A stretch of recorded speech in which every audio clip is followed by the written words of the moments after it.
Okay,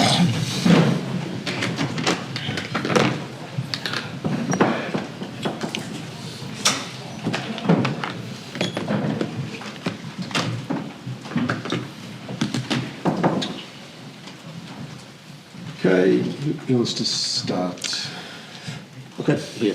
Erik, there were a few crucial decisions went against you there towards the end that probably turned that match for you. Yeah. Do you have any views on that? But you're already telling me, and I've seen it the same. It was similar. Performance was right, but the result was not on our side. And yeah, definitely, many decisions were against us. Who else? Could you elaborate on what decisions and what you felt went against you? Could you discuss that a bit? Now, let's start the penalty given, but rejected. Everyone will see. It's a swabber. Not get booked for it. And then foul on Hoyland in the penalty area. Not even noticed. I think not even by the VAR judged. Then the disallowed goal from Garnacho. I think wrong angle, and you see. I think it's onside. And then the final goal. How can they allow that goal?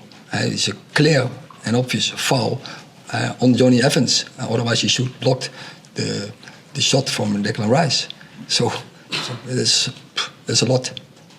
Do you think the plan was working before that, Erik? I think so that's why I'm also here with a good feeling, because our performance was very good. And I will not say that we perfect. It's not possible in this stage of the game, and there's definitely room for improvement. But if we see in prospect of compactness, pressing, moving with the ball, then make the counters on the ball, in possession, very calm. We never give Arsenal the opportunity to press us. We were playing under their pressure away. But then, so room for improvement. The next stage, I think we could have done that better to get the next pass. And it has to do with the movement then in the right moments.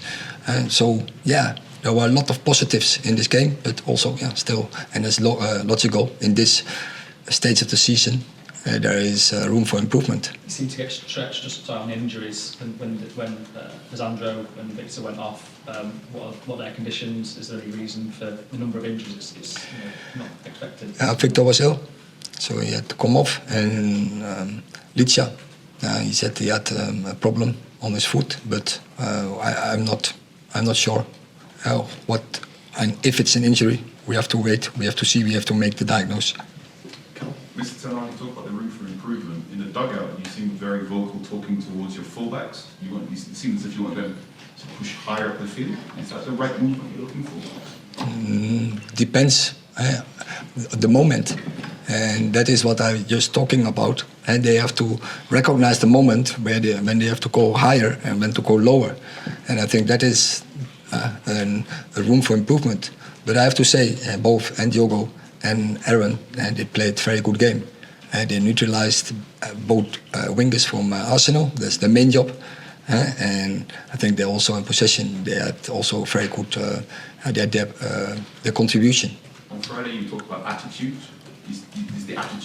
Was the attitude better today? Yeah. What do you think? Absolutely. This is what we need. And still, that can be an upgrade. But I think definitely a progress from attitude, and then you see a reflection in the way of play. Samuel. Sancho and McTominay weren't here. Are they both injured as well? No, Scott is ill, and Jadon was on his performance on the training. We didn't select him. So that he was that a form of discipline, would you say? No, you have to reach a level every day on Manchester United, and we can make choices in the front line. And so for this game he wasn't selected. What did you make of Hoyland? He seemed very impressive when he came on. I agree. I think Anthony Martial did, I think, a good game, But when Holland came in, he definitely had an impact. He was a very good target. It was difficult to play against them. Very good movement behind. Yet I think he was also close in the box with finishing. One time was very near front post, and I already mentioned the moment where I thought it could have been a penalty. Last two, Mark and Michael. Eric, you've now lost 9 of your last 11 away games against teams in the top 10. I mean, what you put that down to, there's no sign of improvement. You've lost your first 2 this season, so that's a recurring problem. So where's the issue?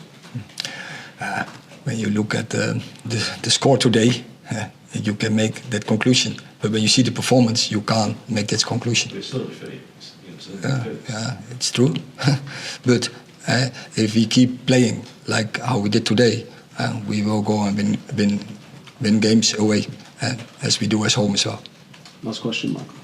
We haven't spoken to you since Sophie and Amrabat. Simon's confirmed. How pleased are you to get that one across the line? Yeah, very pleased. It was already from the start of the season.